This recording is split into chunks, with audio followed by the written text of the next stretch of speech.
So you've been really.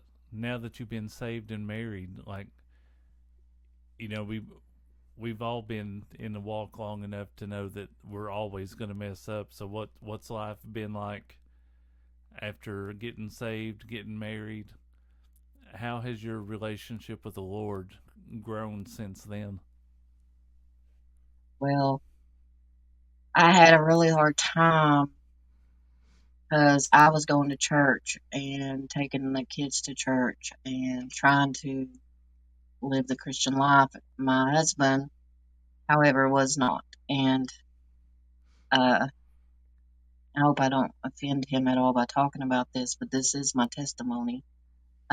He was doing drugs and he would work, but only really when he had to. And the last, so we have been together. This year will make 18 years. Wow.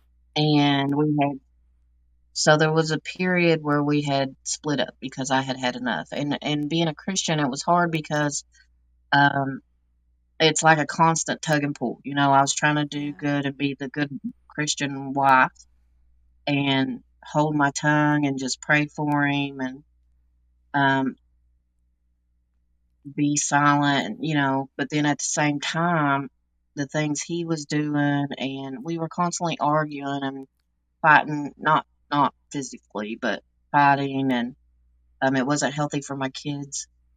And Yeah. I got to where I didn't want to be home. I didn't want to come home from work. I didn't want to be around him. I was at my mom's a lot, and that too took a toll on my kids because if I wasn't around him, most of the time I wasn't around my kids, and I would fight back and I would get angry. And there was times that I would tell him I hated him and couldn't stand him, and it was a hard struggle. So I did was talking to the Lord a lot, trying to keep my composure. But eventually, I had had enough, and I realized, God, I'm not ever going to be able to change him.